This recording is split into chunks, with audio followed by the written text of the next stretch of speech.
It's that time of the year again, everyone. As you can tell from my shaky entrance, I've been hitting the eggnog extra hard to get into the holiday season. Are you all ready for yet another holiday-themed tale full of Yuletide cheer? That's good to hear. Today's story is a classic tale of good and evil, filled with greed, a four-poster bed, and a bunch of gravestones, mutants, and creepy ghosts. Ooh. Yeah, it's actually kind of a creepy story for a holiday tale now that I think of it, but you know what? We're already out here, and this is the show that they're paying me to do on the schedule, so let's get on with it, shall we? All right.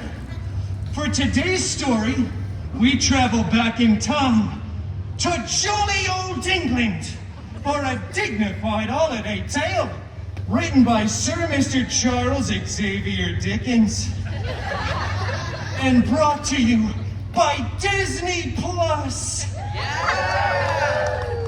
Yeah, that's right.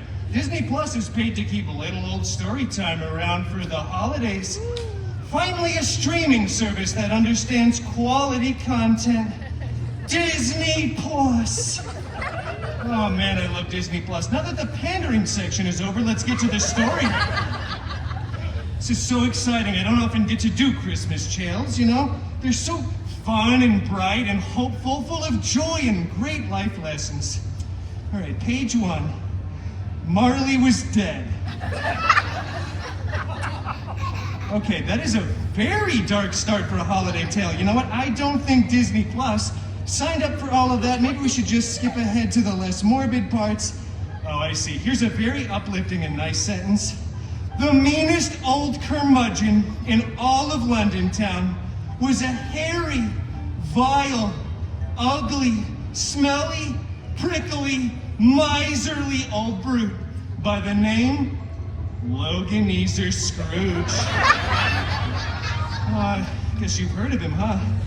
Old Logie was so mean, he hated the holiday season and always went around saying, "Ah, humbug, bub." Oh, he had the most charming, super handsome, and very funny employee by the name Wade Cratchit Pool. Poor little Wade just wanted to enjoy the holiday season and maybe have, I don't know, one single day off in 20 years. But old Scroogey was like, "No, get back to work and count me money, bub." He was such a mean little mutant, kind of Australian in a way. Did I mention he was fuzzy and hairy and... What?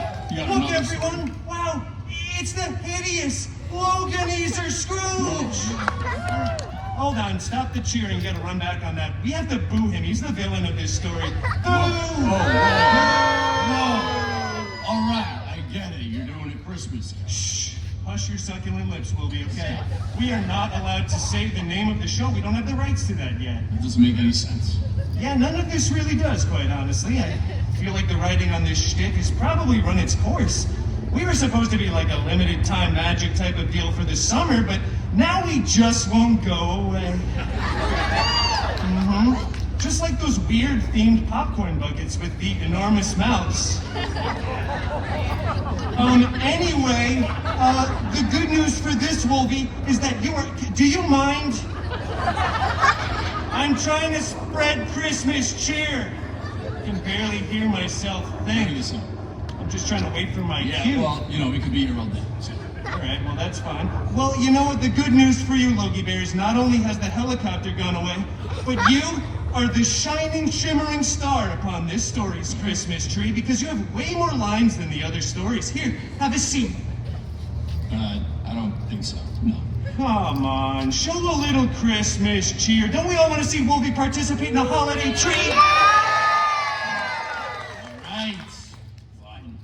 Wow, he's already halfway into character, you little grump. Here's the book. Come on. Here. You can even wear the hat. Absolutely not. Are you sure? Yes. Get it off. That's all right. I don't think this would have fit over your pointy little elf ears anyway. All right, let's get into the story here. All right, that's the spirit, Logie Bear. All right, let me give you the spark notes. Scroogey is told by his dead partner that he'll be visited by 3 ghosts who will help him find the true spirit of the season. Okay, I'm aware of the story, all All right? One ghost tells Scrooge he needs to accept the past. The other one tells Oh, easy there, my chum. We got a few minutes to fill here. Sure, the first one shows Scroogey his sad past, his sad origins, if you will. And then the ghost of Christmas Present shows up, and it's just this giant, child-minded figure, way bigger than a larger man should be, body made completely of metal, with a very obnoxious Russian accent. Here, I'll show it off for you. Loganizar, look upon the Cratchit pool family and see your shame. Look at all that shame out there. Yeah, I see.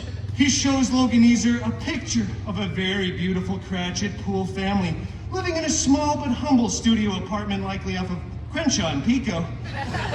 Oh, Blind Al lived there. Tiny little dog pool and little tiny pizza pool, who was obviously sickeningly ill and leaning on a small crutch. They could barely get by on the meager salary that Wade's boss was giving him. Humbug. That was not at all the right point to say that in the story. You missed your cue by like 3 pages. All right, I'm getting bored. All right, let's just keep this going. No, wait, please.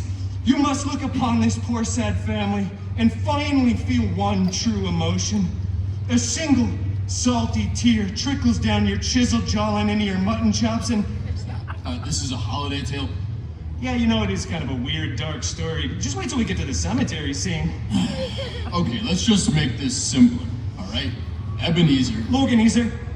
Scrooge, Very good. is visited by 3 ghosts. They tell him that he needs to keep the season in his heart all year round and find the good in others.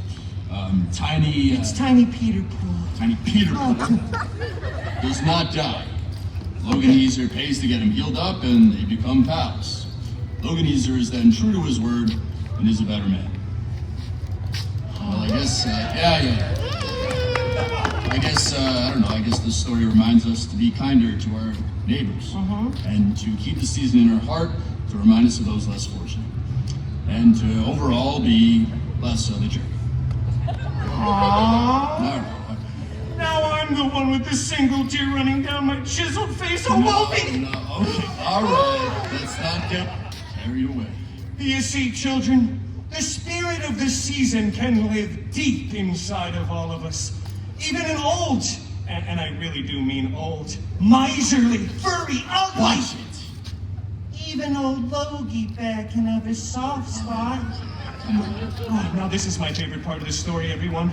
Then, tiny little pizza pool, now fully healed from Scrooge's shillings, What? waddles up to old Scroogey. This is necessary. He finally gets there with his tiny little legs, grips old Scroogey by his very muscular thigh muscles, and exclaims, "Oh God of thunder, bless us, everyone, Logie Bayo." And they all lived happily ever after. Mainly because this story has been merchandised and rehashed dozens of times over the years. It's what we like to call in the business easy money. That's right. Great. So that's it? I don't know. I feel like we might have time for one little carol. So would you know sing? But Wolfie, you have such perfect pitch and illustrious vibrato. Maybe a couple bars of "Oh, come, all ye faithful." Logie. Okay. Well, Scrooge's blood sugar is clearly at a very, very low point. So maybe we should get you some hot cocoa. Maybe some delicious chocolate chip cookies. Wolfie, would you like that, Wolfie Bale? All right. Happy holidays, everyone. Thanks to Disney Plus. Wolfie, say your line. Wolfie! Just kidding. Happy holidays. Oh, so exciting. I love you, Deadpool! I love you too, civilian. Happy holidays adjacent, everyone. All right. Happy holidays. I kid. See you. Come closer to me, Logie. Oh, jeez. All right. You know, you're really softening up in your old age, my chops. By the way, I didn't say this part of the story, but the ghost of Christmas Days of Future Past is actually Johnny Storm. It was filled with vulgarity, so I didn't repeat anything he said. But now that I'm off stage, he said...